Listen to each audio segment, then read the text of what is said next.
मगर वो जो जनता मोहल्लों की जो जनता परेशान है नालियों की और सड़कों के लिए, वो काम कब होगा? जबकि यूजर चार्ज वहाँ से भी वसूला जाना शुरू होगा। मगर अब चुनाव आए नगर निगम के, जब लोगों का वहाँ विरोध होना शुरू हुआ तो अभी नाला एकदम तुरंत बन गया। वो कहाँ से आ गया बजट? नहीं तो मैं ये कह दूँ जनता को जो इन वार्डों में निवास करती है, जहाँ पर सड़कें नहीं, नाली नहीं है, तो वो आपसे संपर्क कर ले आके। आपके क्षेत्र की भी कोई ऐसी मूलभूत समस्या है जो लोग लेके आए कि भाई ये समस्या सबसे पहले हल करो, ऐसी है कोई समस्या वर्तमान में जिसका प्रस्ताव आप देने वाले हो? दे दिए हैं। मैं पिछले बोर्ड में वही प्रस्ताव दिए, उससे पिछले बोर्ड में वही प्रस्ताव दिए और अब के बोर्ड में भी वो दिए हैं। मेरी उपलब्धि ये है कि 15 साल तक के ये नगर निगम उन समस्याओं का निस्तारण नहीं करा पाई। इससे बड़ी सोचने की विषय क्या है, रामनगर के क्षेत्र के नाले हैं, कोर्ट रोड का नाला, रामनगर के मुख्य नाले, रामनगर शोका मार्ग का नाला, आज तक के इसकी जल बाधित की जो समस्या है इसका निस्तारण नहीं करा पाए। जो नालियों की जल भराव की समस्या है इसका निस्तारण नहीं कराए। ये पिछले 10 साल से संघर्ष चल रहा है, 15 साल शुरू हो चुका है। तो मेरी तो उपलब्धि यही बहुत बड़ी है। बाकी समस्याएं देखो क्या करते हैं, कब तक के करते हैं नगर निगम। दोस्तों देखिए, पंकज सतीजा जी जो है किस प्रकार सच्चाई के साथ में अपनी बात रख रहे हैं यहाँ पे। और पार्षद है भाजपा के, और भाजपा की सरकार भी रही पूर्व में, और जिस प्रकार 15 साल से जो प्रस्ताव दे रखे आज तक वो पूरे नहीं हो पाए। अब देखते हैं आगे कितना इनके प्रस्ताव पे काम होता है। जो रामनगर से पिछले 15 सालों से यहाँ पार्षद है और ईमानदार और निष्ठा से ये अपना कार्य कर रहे हैं। इनकी ईमानदारी और निष्ठा की चर्चा पूरे शहर में होती है। और जिस प्रकार इन्होंने अपने काम करने के लिए जो अपनी रोजी रोटी का जो कार्य करता वो भी छोड़ दिया और पूरा फुल टाइम ये समाज सेवा में देते हैं, सामाजिक कार्यों के लिए अग्रसर रहते हैं। लोगों की जो भावनाएं हैं उन्हें पूरा करने के लिए रात दिन ये लगे हुए हैं। तो ऐसे नेता हमें चाहिए। और जिस प्रकार यहाँ की जनता भी इन्हें बार बार बनाती आई है, मैं तो ये कहूँगा कि अगर आपकी जिस प्रकार पंकज जी 15 सालों से यहाँ प्रस्ताव देते आए हैं और वो प्रस्ताव पर कोई काम नहीं हुआ अभी तक, अगर इस तरह के काम नहीं होते आगे भी, तो अगली बार आप पंकज जी या पंकज जी जैसे जो लोग और भी हैं उन्हें अपना नेता चुनिए, भले ही वो निर्विरोध चुनना पड़े। तो ये जनता जितनी जागरूक होगी उतने आपके काम होंगे। अगर ऐसे नेता हमारे बीच में आएंगे, मेयर बनेंगे, तो वो स्वयं से ही उन कार्यों को कराएंगे जिनके लिए आप लोग संघर्ष कर रहे हैं। तो आप बने रहिए हमारे चैनल पर।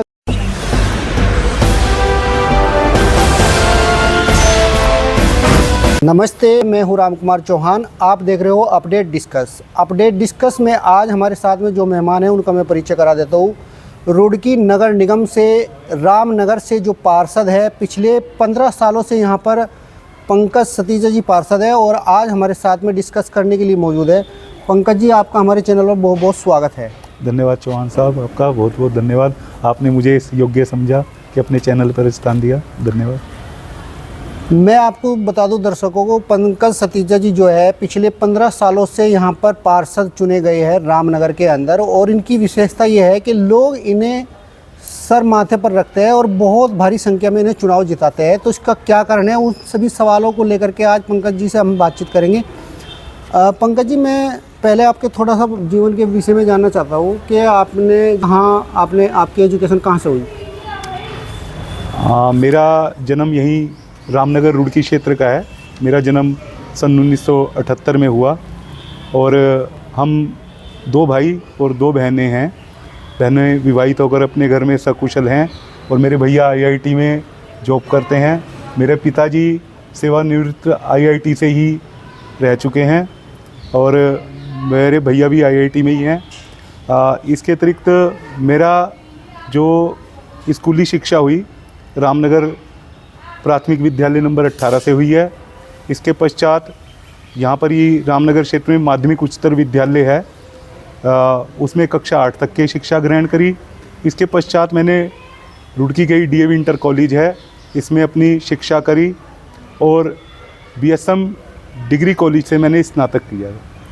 अच्छा, पढ़ाई जब आपकी पूरी होगी तो आपने कुछ काज करने की सोची होगी, भाई कुछ काम किया जाए, तो फिर आपने काम क्या किया?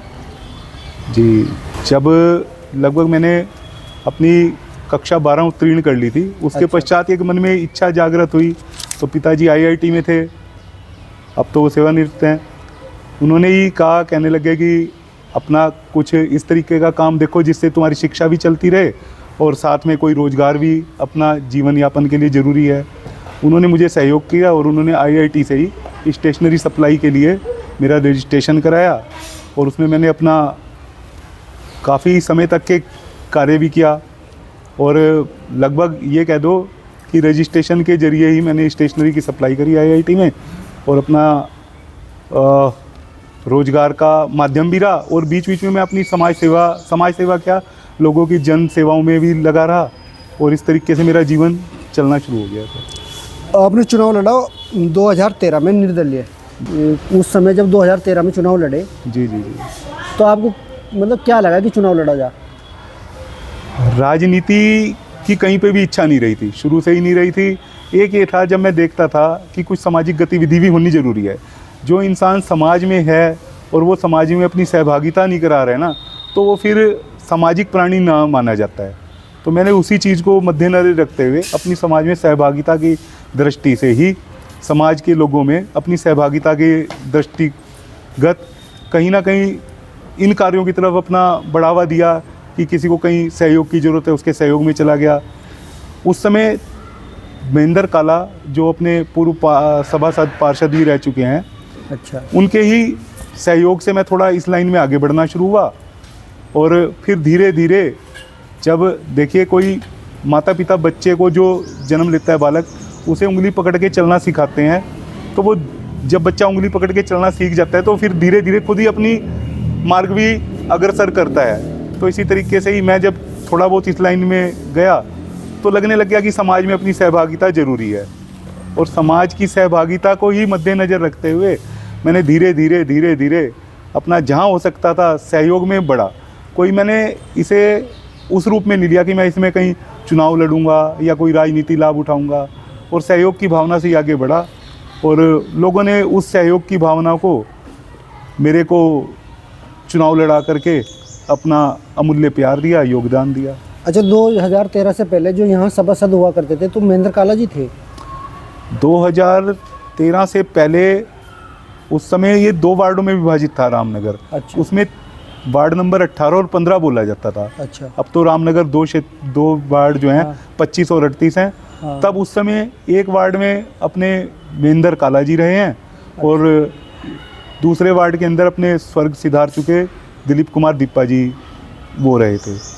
तो ये 2013 में तो मतलब ये नगर निगम बना था उस समय आपने? हाँ जी, तो आप प्रथम यहाँ के जो पार्षद रहे होंगे रामनगर के, इस वार्ड के जो प्रथम पार्षद भी आप होंगे। जी, ये मेरा सौभाग्य है, रामनगर वालों का आशीर्वाद है कि जिसकी बदौलत मैं प्रथम पार्षद भी बनने का सौभाग्य प्राप्त हुआ।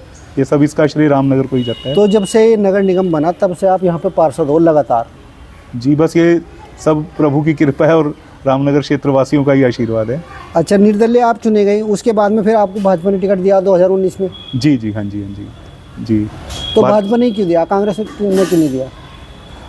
बस मेरी विचारधारा भारतीय जनता पार्टी के साथ ही जुड़ी हुई थी और अच्छा। उसी विचारधारा को मद्देनज़र रखते हुए ये कह दीजिए कि पार्टी के साथ भी संपर्क में रहा, तो उन्होंने अपना प्रत्याशी बनाने करे मुझे अवसर दिया, बनाया प्रत्याशी पार्टी। तो आपने टिकट मांगा था दूसरी बार में या अपने आप ही बुलाया पार्टी ने? बस वो बिना मांगे मोती मिल जाए तो दिया। खैर, मांगा भी जाता है, बिना मांगे तो कुछ भी संभव नहीं है। मांगा बिल्कुल, मैंने कहा मुझे अपना प्रत्याशी बनाइए। अच्छा, तो पंकज जी, आपने जो रामनगर का जो क्षेत्र है आपके वार्ड का, लोग आपको बार बार जिता रहे हैं यहाँ से, तो उसके पीछे का क्या कारण है जो लोग आपको इतना पसंद कर रहे हैं? इसका कारण वही बता सकते हैं। मेरे अंदर तो ऐसा कोई अमूल्य गुण है ही नहीं, मैं तो अवगुणों की खानी हूँ। मैंने अपने अंदर ऐसा कुछ देखा ही नहीं, क्योंकि कई बारी मैं भी परिवार से भी जुड़ा होता हूँ, कई मेरी भी समस्याएं रहती हैं, कई बारी ऐसे शब्द भूल जाते हैं जो क्षेत्रवासियों को दिल पे भी लगते होंगे, पर पता नहीं उन्होंने मेरे अंदर क्या गुण देखा है कि मेरे इतने अवगुण होने के बाद भी मुझे दोबारा अपना प्यार और स्नेह देते हैं, जबकि मैं इस मामले में खुद को शून्य भी मानता हूँ। अच्छा, यहाँ जो आपका वार्ड है तो कितनी यहाँ पे जनसंख्या निवास करती है, कितनी वोट है यहाँ की? रामनगर क्षेत्र में जनसंख्या लगभग 8,000 जनसंख्या है और मतदाताओं की संख्या यहाँ पे 3,500 से 4,000 के लगभग है। 3,500 के आसपास है। जी, तो जी, जी। आप लगभग हर घर से परिचित होंगे? प्रयास तो ये करता हूँ सभी से ही संपर्क में रहूँ, पर ये संभव नहीं हो पाता है। कई जगह पे मैं भी अपने आप को अयोग्य मानता हूँ कि मैं पूरी तरह से वो नहीं हो पाया हूँ। तो कुछ लोगों का विरोध भी झेलना पड़ता होगा आपको? हाँ जी बिल्कुल, अगर विपक्ष मजबूत ना हो तो अपना भी वो जो सक्रियता होती है उसमें निष्क्रियता आ जाती है। कई हैं जो कहते हैं कि कमियां हैं मेरे अंदर, और मैं भी मानता हूँ हैं कमियां। उन कमियों को स्वीकार करता हूँ, उसमें सुधार लाने का प्रयास करता हूँ, परंतु जो अपने स्तर के कार्य हैं उन्हीं को ही करवाने में सक्षम नहीं हो पाता, तो फिर दुख भी होता है कि नगर निगम से संबंधित समस्याएं हैं उसमें मैं कई जगह पे कमज़ोर रह जाता हूँ। प्रयास करता हूँ अपनी लेखनी के द्वारा कि कुछ समस्याओं का निस्तारण हो, पर ये कह दो कि व्यवस्थाएं ऐसी हैं जिसकी वजह से समस्याएं लंबित रहती हैं। अच्छा, जब आप समाज सेवी की तरह कार्य करते हो, राजनीति में भी जो मुझे जानकारी है और मुझे पता है, जब आपको ऐसा लगता है कि जो समाज के कार्य है आपने नगर निगम में या अधिकारियों को बताया और वो नहीं हो पाए किसी व्यवस्था के कारण, तो आपको दुख पहुंचता है उस समय कि ये व्यवस्था ऐसी क्यों है? जी बिल्कुल। तो आपको लगता है कि मैं इस व्यवस्था को बदलूं? बिल्कुल, आपको मैं बताता हूँ, मैं अभी तक के शपथ नहीं ले पाया हूँ। अच्छा। शपथ जब समारोह हुआ था तो मैं उसमें शपथ नहीं ली थी। उसका कारण ये था, मैंने एक अपना संकल्प पत्र जारी करा था इस चुनाव के दौरान ही। अच्छा। कि मैं किसी भी सामूहिक समारोह से दूरी रहूँगा, और ये शपथ ग्रहण भी सामूहिक ही समारोह का रूप था, और मैंने कोई विजय यात्रा भी नहीं निकाली, अपनी विजय जुलूस में भी दूरी बना के रखी। अपने रामनगर वासियों ने बहुत वो करा कि भाई आप इसमें सहयोग करो, भाई एक उल्लास का वो है, पर मैंने इससे दूरी बनाई। कारण क्या था कि मेरे को अंदर से इस चीज़ को लेकर के मात्र एक चमक का रूप नज़र आ रहा था कि ये चमक से ही जुड़ी हुई है, जबकि कार्य नहीं हो पाते हैं पूरी तरह से। आपको सच्चाई बताऊं, जो पूर्व कार्यकाल गया उस दौरान भी कई समस्याएं रह गई, जिसकी वजह से मैं चुनाव लड़ने को इच्छुक ही नहीं था। फिर स्थिति ऐसी बनी, ईश्वरीय कृपा कह दो, कि चुनाव लड़ने के लिए लोग खुद ही क्षेत्रवासियों ने प्रेरित करा। पर दुख होता है, नगर निगम की कार्यशैली में सुधार होना चाहिए, आवश्यकता है कार्यशैली में सुधार की, जिसकी वजह से नगर निगम की आज आलोचना भी होती है। इन्हें सुधार करना चाहिए, कार्यों को प्राथमिकता पे लेना चाहिए। कहीं ऐसा ना हो कि कोई और भी भविष्य में इस तरीके के निर्णय ले कि मैं इन समारोह से दूरी बनाऊंगा, तो व्यवस्थाओं में सुधार की आवश्यकता जरूरी है। आपने समारोह से जो दूरी बनाई, इस बात को लेकर कोई ज़्यादा फर्क थोड़ा पड़ा लोगों पे? क्या किसी को पता चला इस बात का कि आपने दूरी बनाई? ये तो आप पहली बार मेरे ख्याल से हमारे मीडिया में आप बोल रहे होंगे बात। नहीं, इसे समाचार पत्रों ने भी प्रमुखता से उठाया था। अच्छा। कि पार्षद द्वारा शपथ ना लिया जाना दुर्भाग्यपूर्ण है। कुछ ने अपने जो मीडिया वालों ने ये यहाँ तक के कह दिया था कि ये रामनगर क्षेत्रवासियों का दुर्भाग्य है, पर मैं कहूँगा ये दुर्भाग्य उस नगर निगम का है कि जिसमें एक पार्षद इनकी कमियों की वजह से शपथ नहीं ले पा रहा है कि भविष्य में सुधार करो। शपथ तो लूँगा, बिना शपथ के तो कार्यकाल शुरू भी नहीं माना जाता है, ये मैं भी जानता हूँ, क्योंकि संवैधानिक प्रक्रिया जो होती है।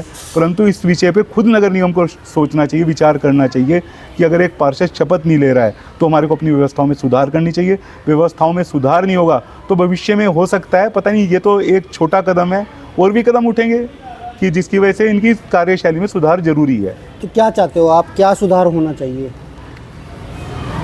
रुड़की की जनता मेरे ख्याल से बुद्धिजीवी भी है, समझदार भी है, और शिक्षा की नगरी है रुड़की की नगरी जी।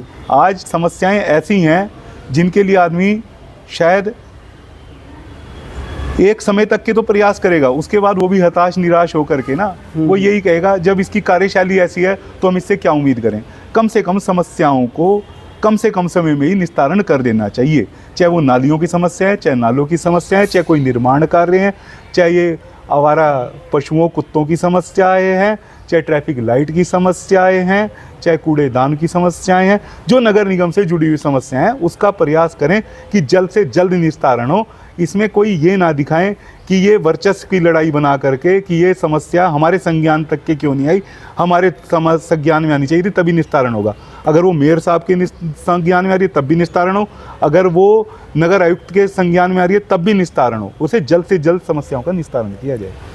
अब तो मेयर जो है भारतीय जनता पार्टी की बन गई यहाँ पे, आप भी भारतीय जनता पार्टी के पार्षद हो, तो अब तो आपका तालमेल बन जाएगा। तो अब तो शपथ लेके कार्य किया जाए मेरे हिसाब से, और कार्य अगर नहीं हो रहा तो उसके बाद में फिर आप इससे घोषणा कर दो इस प्रकार की, या कुछ और जो आपको करना वो कर दो। शायद मैं जल्द शपथ 1-2 दिन में ही ले लूँगा, क्योंकि मुझे भी पता है कई लोग कह रहे हैं मैं अहंकार कर रहा हूँ शपथ ना लेकर के। ये ऐसा कुछ नहीं है। अहंकार वाली बात तो कहना उनकी बहुत ही गलत है। अच्छा। उस चीज़ के लिए तो मैं उनसे कहूँगा कि कम से कम किसी ने कोई संकल्प पत्र जारी करा है उसके ऊपर भी उसे अटल रहने दो, है ना। तो इस चीज़ को वो कह करके कि मैं अहंकारी हूँ, अहंकारी शब्द का इस्तेमाल ना करें मेरे लिए, उनसे यही हाथ जोड़ के आग्रह है। और मैं एक और चीज़ कहूँगा कि ये रामनगर वासियों का दुर्भाग्य नहीं है कि मैंने शपथ नहीं ली। रामनगर उत्तराखंड में शायद मेरे से ज़्यादा सौभाग्यशाली कोई नहीं होगा जिसने किसी घर पर वो जाकर के ना वोट मांगे, ना किसी से कार्यालय उद्घाटन करा, ना कोई प्रचार वाहन चलाए, फिर भी उसे इतना अमूल्य वोटों का प्यार स्नेह मिला है। तो मैं तो सौभाग्यशाली हूँ। उत्तराखंड में ऐसा इतिहास ना शायद कोई वार्ड रच सकेगा, ना लिखा हुआ होगा किसी वार्ड का, जैसा वार्ड का इतिहास रामनगर वासियों ने लिख दिया है। मेरे से सौभाग्यशाली जो मेरे आलोचक कह रहे हैं कि दुर्भाग्य है रामनगर वालों का, ऐसा दुर्भाग्य किसी विरले को ही नसीब होता है कि जिनके वार्ड वासियों ने इतना बड़ा इतिहास रच दिया हो। बिल्कुल, और ये इतिहास रचेगा, उसी वजह से भी हम आपके पास आए। हम आपका इंटरव्यू इसीलिए कर रहे हैं क्योंकि आपने इतिहास रचा और तीसरी बार आपको पूर्ण बहुमत से आप यहाँ पे पार्षद बन के आए। इसलिए इस इतिहास को रचने में रामनगर को ही श्रेय जाता है। मैं उस रामनगर का आभारी हूँ जहाँ पे मेरा जन्म हुआ, मेरी जन्मस्थली है, मैं उसके लिए आभार हूँ। सबसे पहले तो यही है। पंकज जी, थोड़ा हम बात आपके काम काज करने के तरीके पे करेंगे। जी जी। आपका जो काम करने का तरीका है वो किस प्रकार आप काम करते हो, जो आपको इतने रामनगर के अंदर जो वोटर है, क्योंकि यहाँ संपन्न लोग भी है, आपसे भी ज़्यादा बहुत संपन्न लोग होंगे, अगर वो लड़ना चाहे चुनाव आराम से लड़ लेंगे, जीत भी जाएंगे, मगर सब आपको ही प्यार करते हैं, सब आपको ही स्नेह देते हैं वोटर के रूप में। तो आप किस प्रकार करते हो अपना काम? मैं क्या करता हूँ, करवाने वाले तो ईश्वर हैं। मैं शब्द तो अहंकार का प्रतीक होता है। ये ईश्वर जैसे प्रेरित करते हैं मैं उस तरीके से ही, मेरा कोई ये नहीं होता कि मैंने भविष्य को लेके कोई विशेष योजना बनाई होती है। ये सब ईश्वरीय कृपा होती है। मैं लेखन में विश्वास करता हूँ।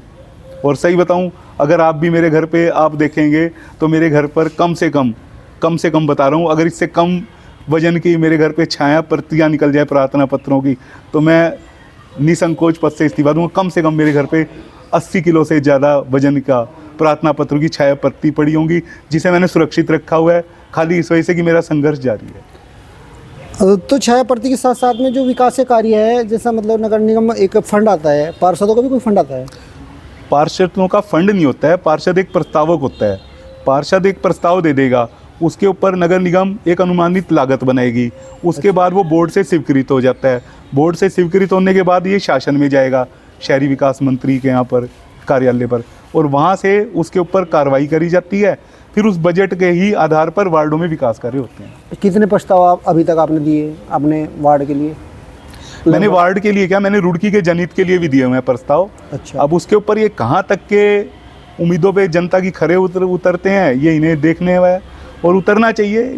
जनता ने उम्मीद करके मेयर को भी चयन करा है और मुझे भी चयन करा है, तो हम अगर उनकी उम्मीदों पे खरा नहीं उतरते हैं तो मेरे ख्याल से इस पद को निसंकोच त्याग देने में कोई संकोच नहीं करना चाहिए। थोड़ा सा अगर हमारे चैनल पे आप बता सको तो किस प्रकार के आपने प्रस्ताव दिए, जो बताने लायक जो प्रस्ताव है, जो मतलब बड़े कार्य के लिए प्रस्ताव होंगे वे वाले? जी जी जी, मैं आपको बताता हूँ। हाँ। मैंने सबसे पहले तो नगर निगम में वार्षिक गृह कर वसूल किया जाता है।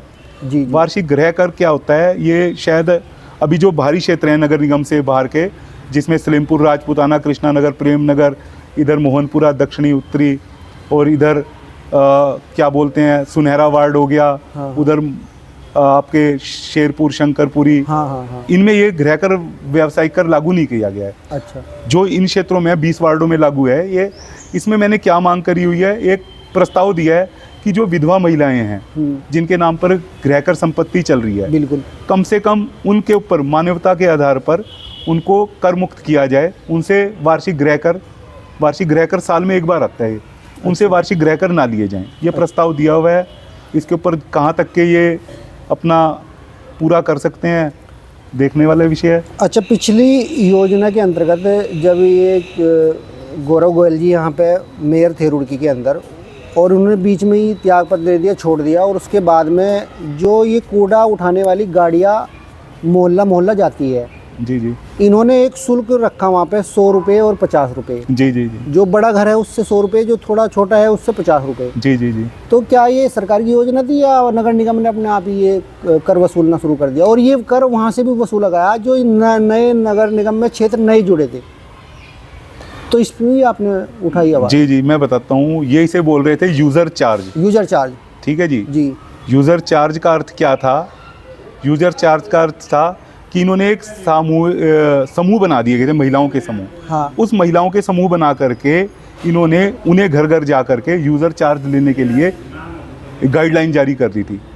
यूज़र चार्ज के लिए प्रदेश सरकार से इतना कोई दबाव नहीं आया हुआ था, खाली ये अपना एक स्तर बढ़ाने के लिए नगर निगम ने कि हम देखिए इतना अतिरिक्त यहाँ से रुड़की शहर से कलेक्ट कर करके धनराशि ऊपर भेजते हैं, इनके द्वारा ये किया गया था। उसका विरोध भी हुआ और उस विरोध का परिणाम रहा कि ये यूज़र चार्ज बंद हो गया है। ये दोबारा से लागू करने का प्रयास कर रहे हैं, पर अगर ये प्रयास करेंगे तो इसमें विफल होंगे। इसका सबसे पहले विरोध करने के लिए तैयार खड़ा हूँ और करूँगा, क्योंकि कारण क्या है, नगर निगम के पास जिम्मेदारी क्या रह गई हैं? नगर निगम के पास एक है पथ प्रकाश की जिम्मेदारी, दूसरा है सफाई व्यवस्था की जिम्मेदारी, तीसरी जन्म पंजीकरण मृत्यु पंजीकरण की भी है। इसके अतिरिक्त इनके ऊपर ऐसा कोई जिम्मेदारी नहीं है कि जिसकी वजह से ये कहीं अपने आप को ये दिखाएं कि हम आर्थिक रूप से कमज़ोर हैं। तो अगर ये यूज़र चार्ज लगा करके जनता के ऊपर, क्षेत्रवासियों के ऊपर, रुड़की वासियों के ऊपर कि हम तुम्हारा कूड़ा उठवाने आ रहे हैं कि उसका भी यूज़र चार्ज दो, 100 रुपये 200 रुपये दो, तो मेरे ख्याल से ये रुड़की का दुर्भाग्य होगा इस तरीके के यूज़र चार्ज लगाने। ये कोई तानाशाहों का शासक नहीं है, ये भारतीय जनता पार्टी की सरकार है। यहाँ पर इस तरीके के अतिरिक्त कर ना लगाए जाएं। फिर आग्रह करूँगा, अगर ये लगाएंगे इसका विरोध होगा। पंकज जी बहुत ही अच्छी आपने बात की और जनहित के ये मुद्दे हैं, जनता भी इससे बहुत त्रास्त है जो आपने बात कही, और हिम्मत की बात है कि आप ऑन कैमरे ये बात कह रहे, तो इसके लिए जिगर चाहिए। अच्छा, इसी से जुड़ा हुआ कुछ नगर निगम का जो यहाँ पे जो है भारतीय जनता पार्टी के विधायक है, भारतीय जनता पार्टी के अब मेयर भी बन गए, तो ये बहुत बड़ा क्षेत्र भी नहीं है, क्योंकि विधायक का भी क्षेत्र वही होगा, नगर मेयर का भी क्षेत्र वही होगा, तो फंड बहुत आता है। पर जिस प्रकार का फंड आता है यहाँ पे, उस प्रकार की किसी भी प्रकार से लगभग 15 सालों से यहाँ पे जो विधायक है, मेयर है, मतलब सरकार भाजपा की है, उसके बावजूद भी उतना विकास रुड़की का हो नहीं पाया जितना यहाँ पे सरकार ने फंड दिया। तो इसका क्या कारण रहा? फंड आया, अभी विधायक जी ने भी विधानसभा में एक प्रश्न उठाया था कि ये जो पुल है, सोलानी नदी का पुल, इसके निर्माण को लेकर के उन्होंने अपना आक्रोश भी व्यक्त किया।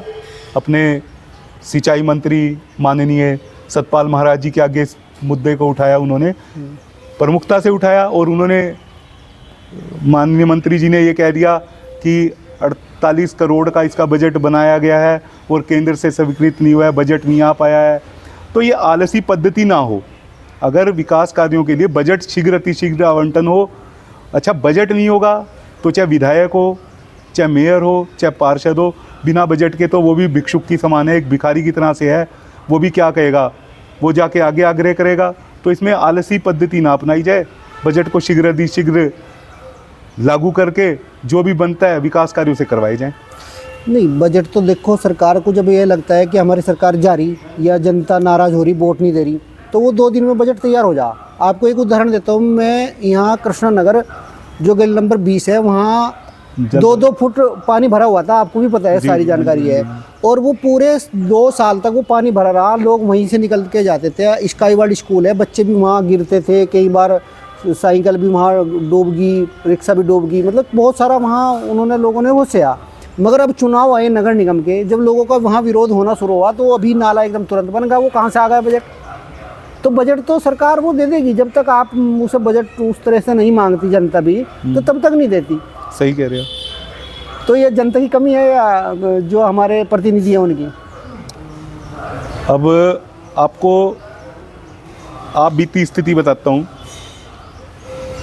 कि ये कह दो कि अब मौका परस्त की राजनीति आ गई है, समय अवसर देखा, अवसरवादी राजनीति आ गई है कि अगर ये काम मैं आने वाले चुनाव से 6 महीने पहले कराऊंगा तो मेरे को शायद उपलब्धता ज़्यादा मिल जाएगी, है ना। तो उस सोच के साथ नहीं चलना चाहिए। आज की जनता बुद्धिजीवी है, बहुत समझती है, समझदार है। शीघ्र कार्य कराने चाहिए। अगर कहीं पे बजट को हम सही तरीके से प्रयोग नहीं कर रहे तो वो दुर्भाग्यपूर्ण है। विकास कार्य कराने चाहिए। पर ये कह सकता हूँ कि वो जो कृष्णनगर वाला मुद्दा था उसमें जनता का आक्रोश काम करा। उस जनता के आक्रोश की वजह से ही ये जो 20 दिन तक के धरने पर बैठे रहे हैं क्षेत्रवासी, उसी का परिणाम हुआ कि उसके आगे सरकार को भी नतमस्तक होना पड़ा, नगर निगम को भी नतमस्तक होना पड़ा। ये जनता ही अपने आप में सरकार है। तो इसमें मेरे ख्याल से ये है कि ऐसा अवसर ना ने दिया जाए भविष्य में कि जनता फिर सड़क पे आकर आंदोलन करे, किसी प्रकार के मोर्चे खोले। उससे पहले ही जनप्रतिनिधि के रूप में मैं भी हो सकता हूँ, मेयर साहब भी हो सकते हैं, माननीय विधायक जी भी हो सकते हैं, कि हमारे को कोई अवसरवाद की राजनीति के लिए ना सोचे कि हम अवसरवाद की राजनीति कर रहे हैं। तो उससे पहले ही हमारे को जो ज़्यादा से ज़्यादा प्रयास करके बजट को खर्च करके कार्य कराए जा सकते हैं वो कराए जाने चाहिए। अच्छा पंकज जी, चलो ये तो आपने पुल की एक बात बताई। पुल की अगर बात भी हम छोड़ दें, ये जो बजट है इसका केंद्र सरकार से आएगा, मगर यहाँ रुड़की के अंदर भी ऐसे बहुत सारे क्षेत्र हैं जहाँ अभी भी जो नए क्षेत्र आए थे, जैसे सलेमपुर, कृष्णानगर, प्रेम नगर, जो आपने अभी नाम लिए जितने भी, वहाँ सड़कों की हालत और नालियों की इतनी खस्ता हालत है कि लोग अपना जीवन यापन वो गांव में एक बेहतर कर रहे होंगे, जो गांव के क्षेत्र हैं वहाँ पे बेहतर कर रहे होंगे। और यहाँ जितना भी जो पैसा खर्च करती है नगर निगम, वो सिर्फ शहरों के अंदर जो सड़कें हैं वे बना दी, नालियों की सफाई कर दी, नगर निगम के काम है वो कर दिए, मगर वो जो जनता मोहल्लों की जो जनता परेशान है नालियों की और सड़कों के लिए, वो काम कब होगा? जबकि यूजर चार्ज वहाँ से भी वसूला जाना शुरू होगा। इसमें देखिए, क्षेत्रीय विधायक भी कहीं ना कहीं दायरे में आएंगे, माननीय सांसद जी भी दायरे में आएंगे। इसमें जो अपने राज्यसभा सांसद महोदय हैं वो भी दायरे में आते हैं, इसमें विधायक जी भी दायरे में आ गए, इसमें मेयर साहब भी दायरे में आ गए, इसमें क्षेत्रीय पार्षद भी दायरे में आ गए हैं। अगर वो इन चीज़ों को नज़रअंदाज कर रहे हैं तो इसमें लापरवाही कहूँगा इसे। अगर इतने लंबे समय से कोई जटिल समस्याएं बनी आ रही हैं, उन समस्याओं को निस्तारण करने के लिए कोई किसी प्रकार का प्रयास नहीं किया जा रहा है, कोई बजट होने के बाद भी बजट के रूप को सही तरीके से खर्च नहीं किया जा रहा है, तो मेरे ख्याल से फिर दुर्भाग्य है, बस यही कह सकता हूँ। अब इससे ज़्यादा क्या कहूँ। अब नगर निगम जो है चारों तरफ से ये इसमें मतलब कि जो अलग विधानसभा है वो जुड़ी हुई है, जैसा सलेमपुर, प्रेम नगर, कृष्णा नगर, ये जो क्षेत्र है ये जुड़ा हुआ है, ये झबरेड़ा में जुड़ा हुआ है। इधर नंद विहार का जो क्षेत्र है ये जुड़ा हुआ है कलियर में। उधर जो साउथ सिविल लाइन का क्षेत्र है खानपुर में जुड़ा हुआ है।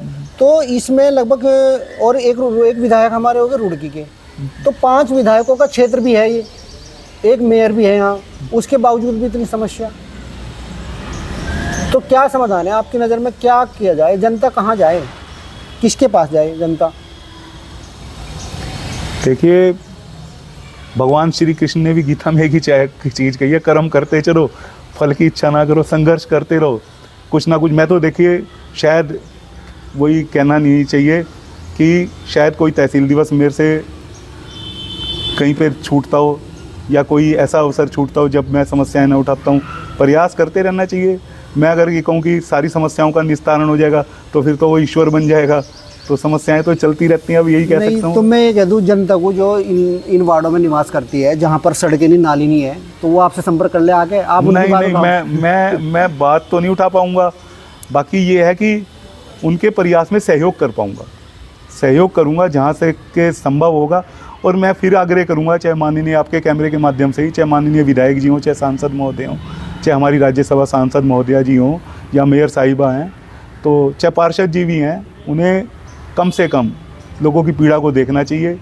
जन समस्याओं को लेकर के उनकी पीड़ा को ज़रूर देखें और प्रयास करें कि समस्याएं ठीक हैं और भविष्य में भी रहेंगी। ऐसा कोई नहीं कि समस्याएं 100% निस्तारण हो जाती हैं, पर यह है कि समस्याएं कम हो जाएंगी तो वो भी हमारी बहुत बड़ी उपलब्धि मानी जाएगी। और निराश नहीं होना चाहिए। अपने पद से इस्तीफ़ा देना ठीक है, एक भाव आते हैं कि हम इस पद से इस्तीफ़ा दे देते हैं। कर्म करते रहो, फल की इच्छा ना करो। बाकी देखने के लिए क्षेत्रवासी खुद ही मौजूद हैं कि हमारा संघर्ष कहाँ तक के व्यर्थ है, कहाँ तक के सफल है। उसमें सफलता मिले या ना मिले, पर संघर्ष जारी रहना चाहिए। अच्छा पंकज जी, जिस प्रकार की हमने बात करी, नगर की बात करी, तो आपके क्षेत्र की भी कोई ऐसी मूलभूत समस्या है जो लोग लेके आए कि भाई ये समस्या सबसे पहले हल करो, ऐसी है कोई समस्या रामनगर की? हाँ, ऐसा तो कोई मेरे ख्याल से इस धरती पे कोई प्रतिनिधि नहीं होगा जो यूँ कह दे मैंने सारी समस्याओं का निस्तारण करा दिया है। और ऐसा अगर कोई है तो मैं तो उसे ईश्वर का अवतरण मानूंगा। धरती पे समस्याएं बहुत हैं वार्ड में, वर्तमान में जिसका प्रस्ताव आप देने वाले हो दे दिए हैं। मैं पिछले बोर्ड में वही प्रस्ताव दिए, उससे पिछले बोर्ड में वही प्रस्ताव दिए और अब के बोर्ड में वो दिए हैं। मेरी उपलब्धि ये है कि 15 साल तक के ये नगर निगम उन समस्याओं का निस्तारण नहीं करा पाई। इससे बड़ी सोचने की विषय क्या है, रामनगर के क्षेत्र के नाले हैं, कोर्ट रोड का नाला, रामनगर के मुख्य नाले, रामनगर शोका मार्ग का नाला, आज तक के इसकी जल बाधित की जो समस्या है इसका निस्तारण नहीं करा पाए। जो नालियों की जल भराव की समस्या है इसका निस्तारण नहीं कराए। ये पिछले 10 साल से संघर्ष चल रहा है, 15 साल शुरू हो चुका है। तो मेरी तो उपलब्धि यही बहुत बड़ी है। बाकी समस्याएं ये देखो क्या करते हैं, कब तक के करते हैं नगर निगम। दोस्तों देखिए, पंकज सतीजा जी जो है किस प्रकार सच्चाई के साथ में अपनी बात रख रहे हैं यहाँ पे, और पार्षद है भाजपा के, और भाजपा की सरकार भी रही पूर्व में, और जिस प्रकार 15 साल से जो प्रस्ताव दे रखे आज तक वो पूरे नहीं हो पाए। अब देखते हैं आगे कितना इनके प्रस्ताव पे काम होता है। तो पंकज जी, अगर आप हमारी तरफ से कोई संदेश देना चाहोगे किसी प्रकार का? संदेश यही दूंगा कि आप खुद विधायक भी हैं, आप खुद सांसद भी हैं, आप खुद पार्षद भी हैं, आपके पास बहुत सारे अधिकार हैं। अपने अधिकारों का प्रयोग करें। सूचना का अधिकार है, सेवा का अधिकार है, समय समय पर समस्याएं जो भी हों आपकी उसे लिखित रूप से अधिकारियों को भेजें।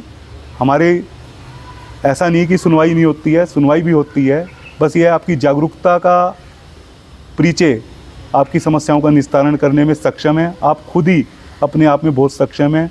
आप किसी के ऊपर निर्भर नहीं हैं।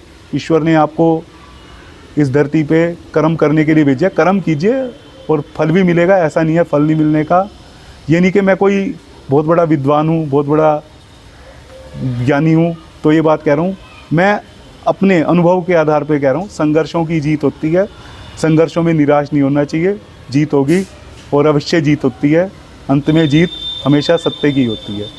धन्यवाद। तो दोस्तों, ये पंकज सतीजा जी थे जो रामनगर से पिछले 15 सालों से यहाँ पार्षद है और ईमानदार और निष्ठा से ये अपना कार्य कर रहे हैं। इनकी ईमानदारी और निष्ठा की चर्चा पूरे शहर में होती है, और जिस प्रकार इन्होंने अपने काम करने के लिए जो अपनी रोजी रोटी का जो कार्य करता वो भी छोड़ दिया और पूरा फुल टाइम ये समाज सेवा में देते हैं, सामाजिक कार्यों के लिए अग्रसर रहते हैं। लोगों की जो भावनाएं हैं उन्हें पूरा करने के लिए रात दिन ये लगे हुए हैं। तो ऐसे नेता हमें चाहिए, और जिस प्रकार यहाँ की जनता भी इन्हें बार बार बनाती आई है। मैं तो ये कहूँगा कि अगर आपकी जिस प्रकार पंकज जी 15 सालों से यहाँ प्रस्ताव देते आए हैं और वो प्रस्ताव पर कोई काम नहीं हुआ अभी तक, अगर इस तरह के काम नहीं होते आगे भी, तो अगली बार आप पंकज जी या पंकज जी जैसे जो लोग और भी हैं उन्हें अपना नेता चुनिए, भले ही वो निर्विरोध चुनना पड़े। तो ये जनता जितनी जागरूक होगी उतने आपके काम होंगे। अगर ऐसे नेता हमारे बीच में आएंगे, मेयर बनेंगे, तो वो स्वयं से ही उन कार्यों को कराएंगे जिनके लिए आप लोग संघर्ष कर रहे हैं। तो आप बने रहिए हमारे चैनल पर। अगर आप हमारी वीडियो पसंद आती है तो हमारे चैनल को सब्सक्राइब करके वीडियो को लाइक शेयर जरूर कर देना। अगली वीडियो में हम फिर मिलेंगे। नमस्कार। धन्यवाद कुमार जी, बहुत बहुत धन्यवाद आपका। धन्यवाद आपका।